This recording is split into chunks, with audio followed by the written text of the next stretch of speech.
talk about the most like highly regarded, like has done it by the book, is the classiest, like nicest, straight and narrow, and then the complete opposite. Six on the episode. This is hilarious. This is what you get on New Heights. We get the full breath.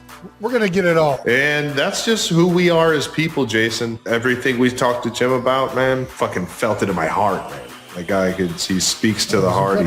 We share a lot of the similar like family and desire for the love of what we do. And then, you know, I fucking get it, John. I want to be at a bar that's in a fucking fitness center. You know, I want there to be a treadmill while I'm drinking a Guinness. You know, I want there to, you know. I want my cake and eat it too. I want to fucking smoke a cig and fucking hit a ball as far as I can. I got nothing to add. I'm right there with you. I think that's one of the cool things about golf just in general. I think that is like, you know, you got your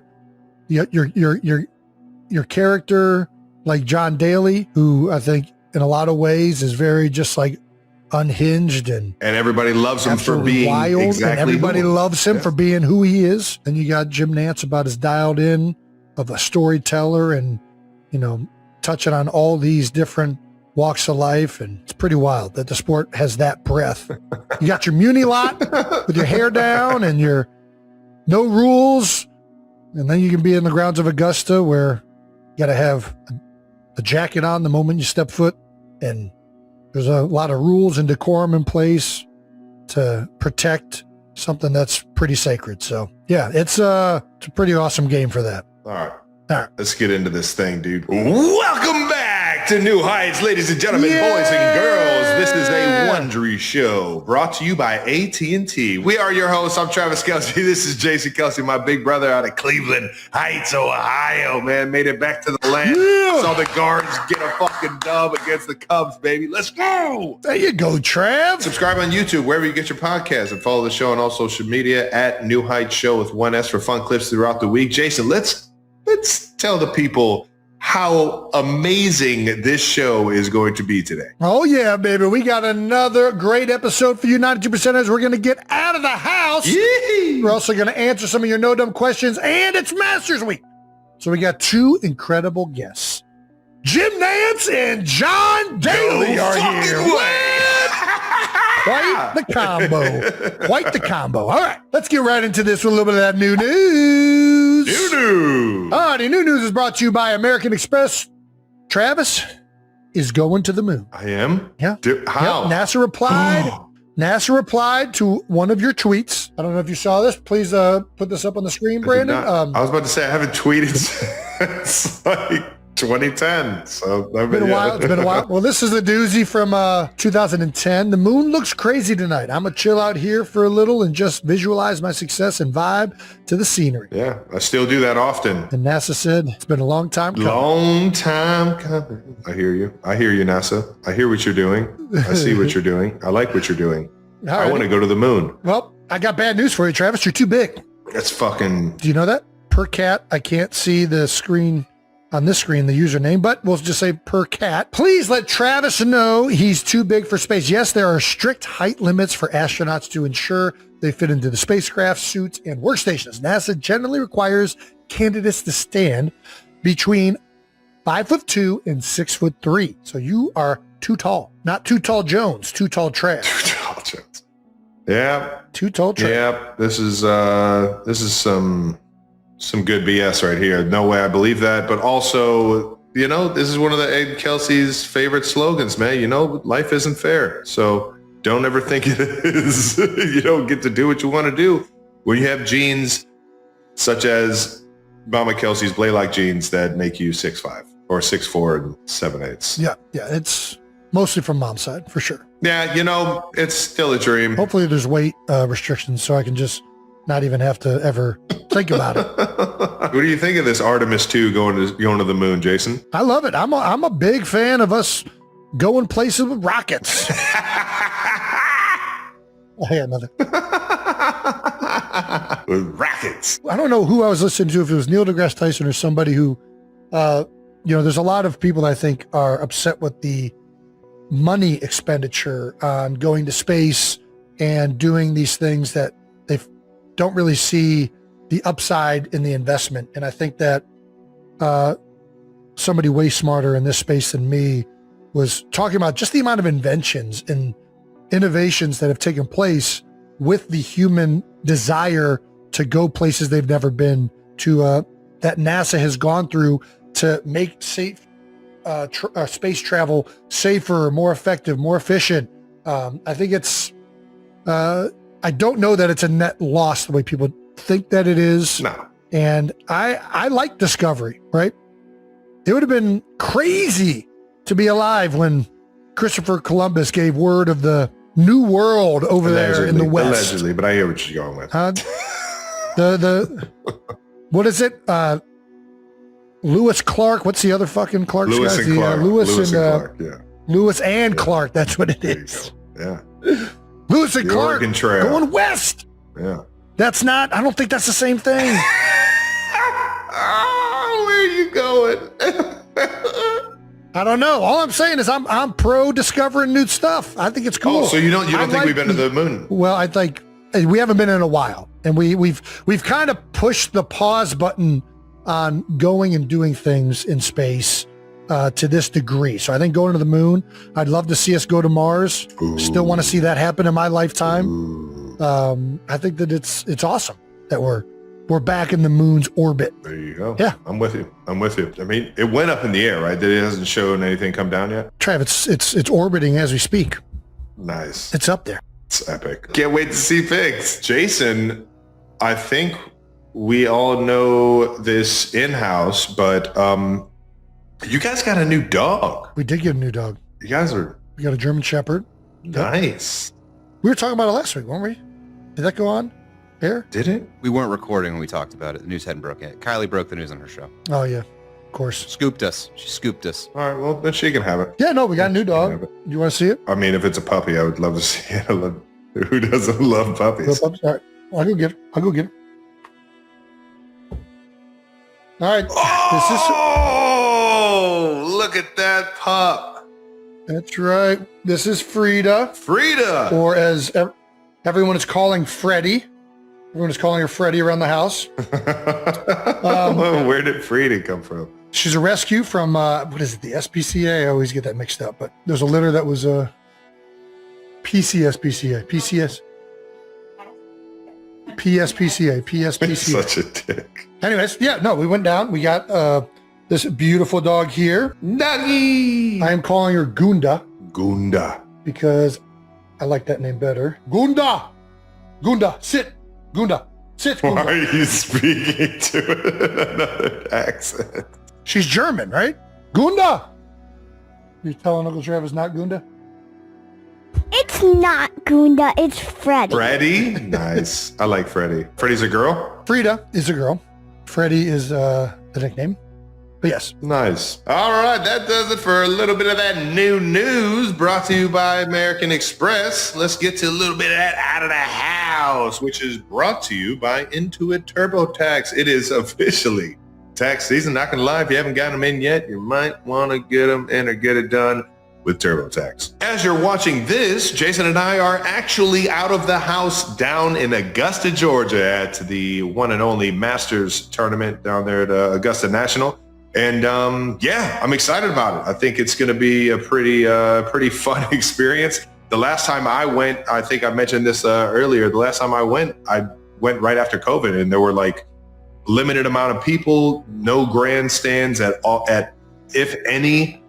Maybe a few were up, and it was a very mild experience, but I got to see the Masters for, what it was. I got to see the course in Augusta National and how it's like a botanical garden in a sense, with all the azaleas and the flower pots and the trees and just the natural beauty that the place has. That was an amazing experience, but I'm pumped to see this thing at full go. Like, everybody is jacked up for this Masters. Yeah. Everybody's, excited to see if Rory can, stay on top like he did last year. I think there's a lot of excitement going into this one, and I'm pumped to just hang with my friends, that the group of guys that we're going into it with, as well as enjoy at least one day with Jason. I think to everybody that hasn't been to the Masters, it's a event second to none. The way it's done, there's nothing else like it. Like, there's obviously great history in it, dating back to 1934.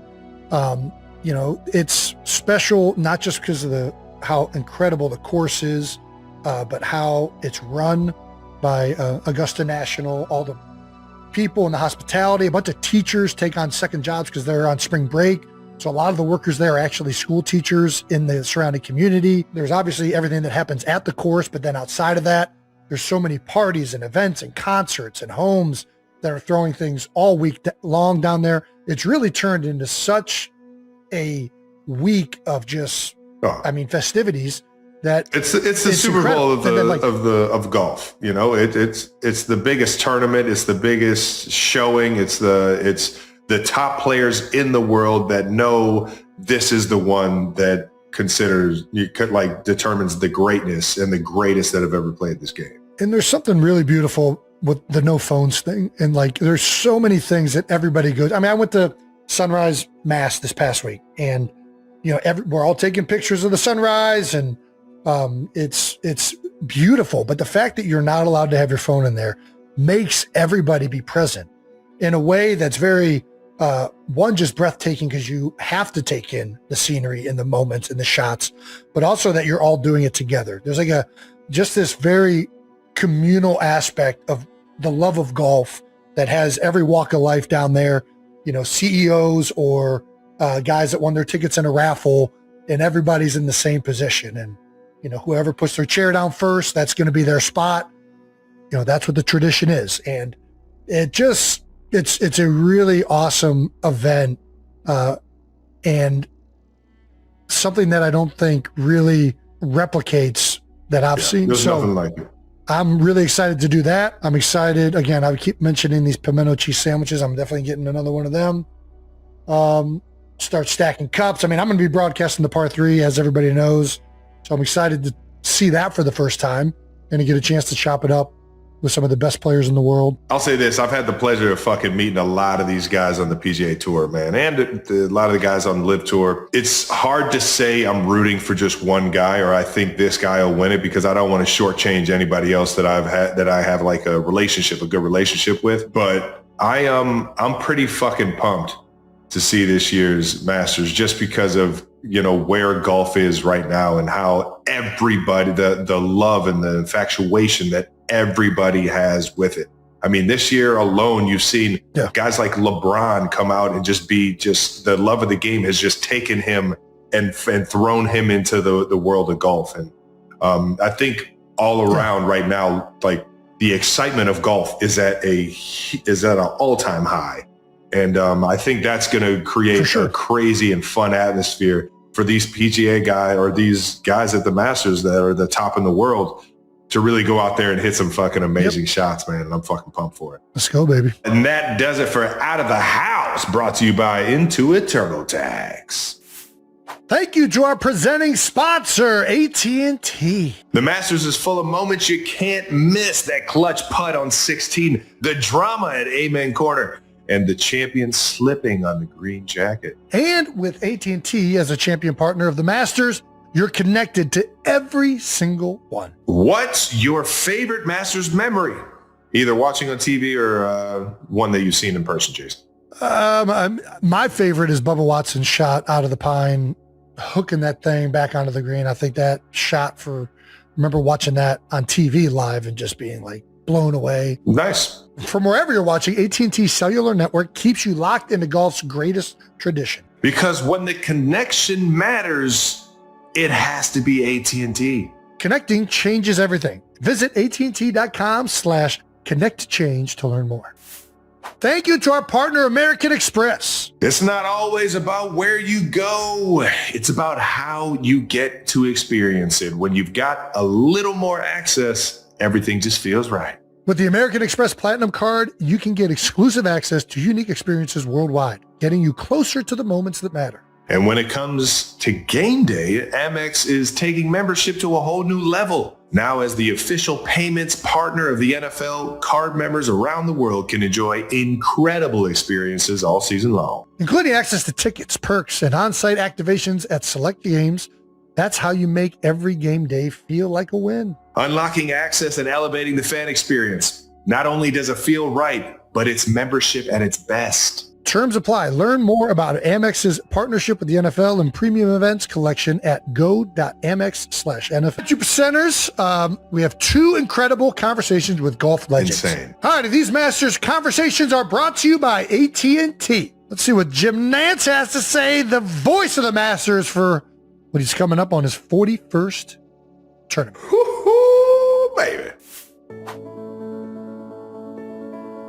Hello, friends. Our guest today is a 6'3" broadcaster from the University of Houston. He's been the voice of the Masters for 40 years. You know him from his time in the booth for the NCAA tournament and the NFL on CBS. He's a two-time Sports Emmy winner for most outstanding sports personality. I can't do it this quiet. You can't do that. He's a member of the National Sports Media Association Hall of Fame, the only person to commentate on all four golf majors, and he is the first broadcaster in history to serve as the lead play-by-play announcer for the Super Bowl, the NCAA Men's Final Four, and the Masters, all in the same calendar year. Come on! 92%ers, please welcome Jim Nantz! Let's go. Jim, welcome to the show, baby. Well, hey, hello, friends. What an introduction. My gosh, man, my head's so big right now, I'm not going to be able to fit in the Butler cabin this week, but I am so thrilled to be on with the Kelce brothers. Obviously, I know you both for years. I've loved being able to meet with you guys in a variety of places. I'm really proud of your story, your whole Cleveland Heights Come on, to baby. Canton journey with a lot of stops in between. You're awesome, and thanks for having me on, man. This is my way to start the Masters Week right here Let's go, man. and start a whole new tradition unlike any other. Let's do it. We're so pumped up, man. Jim, thank you for even considering coming on here. We've always been huge fans of you, big guy, and this is really cool, man. But you got to tell me what's the secret to a good Hello Friends, because it's so iconic, and you do it. There's nobody that does it anywhere close to you. Well, let me just say this. I never had any intention of this becoming a thing. But years ago, and I'm not trying to make this too somber, I celebrate my father all the time. He's been gone a long time, but he battled Alzheimer's, and he was his late stages fighting Alzheimer's a quarter century ago, and that became my line to him so that he knew I was thinking of him when I came on the air. So I'm not That going to just make it a gave downer. me chills. I know how close you guys are to your mom and dad, and that became a thing. At a golf event, a PGA championship, and I told him I'm going to come on the air and I'm going to say, hello, friends, Jim Nantz here, along with, time it was Lanny Watkins, great guy. And I said, when I say that, I'm thinking of you as kind of channeling you. That's so awesome. Are you kidding me? Said it after we came on air, and after the show, someone said, I heard you say hello, friends. What's that all about? And I told the backstory, and they said, you ought to say that every show. So I started saying it. It took about 3 years before people actually said, you know what, you're saying that all the time. Right. You know, the one little footnote to this, there were a lot of people that were creating merch, particularly Masters Week, that had hello friends, and it looked like people thought I was doing it. I was creating it. I wasn't. And so my manager said, you ought to trademark it. So we ought to get the copyright on that. So we went through about a 6-month search, and we found it. We found somebody possessed it. A negotiation took place, and the lawyer called me, and I've been writing checks to the lawyer here as he's been working on this thing, and he said, I've got some good news and bad news. We found it. We found the people that own it. They're willing to deal with us, and I negotiated with them. And I said, look, I told you, I'll pay a lot of money for this. Yeah. It's personal. And they said, it's going to cost you $664. And I said, $664,000? And he said, no, $664. I said, wait a minute, I paid you $25,000 to write a check for $664. And I can't give the name away, but I can give you some hints. I bought it from a television superstar who owned it. This is Yeah. Wrote the check, did the whole thing, and now I own it. So when anybody says hello, friends, like you did, Jason, at the top, yeah. I'll give you the address. You got to send me a check for $25. All right. You got it. You got it. Nice. I'll bring it down to the historic Butler cabin and pay it off. Please, I love it. Yes, that's it. That's it. Are you constantly thinking about like tags and like you've had so many times throughout your career where you're in the middle of a game and it feels like it just comes to you. Do you pre-plan a lot of these things before the games, or is a lot of it just coming natural? Let me ask you this. On the eve of games, did you ever kind of run through the game in your mind and actually see the plays so vividly in your head? You felt like you were actually playing, but you were asleep, and you could actually see yourself moving and how you were going to react and how you were going to perform on that play. I do the same thing before every show. It is not scripting, but I think of scenarios. I think of what happens if Tiger wins. What's that going to feel like? What are the stories I'm going to want to get into? But those taglines, particularly at Augusta, and like I said, I've been doing it for 40 years, most of them are on the moment, organic. This is what I feel. I don't have notes in front of me. A couple of times I will have some background stories that I have written down. I want to make sure I get to it. But unlike a football game where I'm working off of spotting boards, in golf, I like to say I'm calling it from my heart. And what I see is what I feel. And I'm going to let my heart speak. So if Rory knocks in a putt to complete the career Grand Slam, as we witnessed a year ago, it struck me at the time to say the long journey is over. Yeah. McIlroy has his masterpiece. I had not written that down. I had not gone to bed thinking exactly what I was going to say, but I kind of was noodling on the idea of masterpiece, but the words just kind of came out. Most of the time, that's the way it is. And it's like my last Super Bowl that I called, I've had the pleasure of calling 7 of them, was the game in Las Vegas. I know it very fondly. When McCole Hardman caught the winning touchdown in overtime, I said, given it was in Las Vegas, jackpot. Kansas City. And I didn't have that one pre-planned. And then what happened after that? I went up on the victory platform and someone started singing Viva Las Vegas. I let that run out a little too long. I apologize about that. It was perfect. We've had some great moments on those platforms. Dan, thank you enough for giving me those platforms, man. Those are the ones I remember the most. One time, there was a show premiering on CBS after an AFC championship game. So, you don't realize, you realize that now, but you got someone not running commentary, but a producer telling you where you need to go next. So I got up there with the Lamar Hunt Trophy, and I got Clark Hunt, and I've got Andy over here, and I got Patrick, and you're on the outside of Patrick, and they're telling me we got to get through this, make it really fast. No follow-up questions, just one question to the coach and one question to Pat, and we're out of here. And we've got to get up there. They got to get to this programming while the audience is sizable. Yeah. Kind of giving them a little nod. They know that's for them. And Patrick answers a question, and I'm looking at you as he's answering it, letting you know I'm coming to you next. And they're saying in my ear, do not go another question. So I said, hey, before we go, Travis, come over here real quick. Congratulations. And this was the first time you went on you've got to fight for your right to party. But the in fight dragged on so long. What began as a lighthearted podcast episode filled with jokes about golf legends, space travel, and puppies suddenly turned into one of the most heartfelt moments fans have seen from Travis Kelce in a long time. And it all started with a simple comment about his parents. During a recent episode of the New Heights podcast, Travis Kelce and his brother Jason Kelce were doing what they do best: joking, storytelling, and bouncing between hilarious topics. One minute, they were talking about the wild personalities in the golf world like John Daly. The next, they were discussing legendary broadcaster Jim Nantz and the beauty of the Masters tournament. But somewhere in the middle of the laughs, Travis shared a thought that caught fans' attention instantly. While discussing a playful moment about potentially going to space after NASA jokingly responded to one of his old tweets, Travis laughed about being too tall to qualify as an astronaut. The comment led him to recall one of his father Ed Kelce's favorite sayings. "Life isn't fair, so don't ever think it is," Travis said, repeating the advice his dad has given him for years. That small sentence opened the door to a deeper reflection about family, something the Kelce brothers often circle back to on their podcast.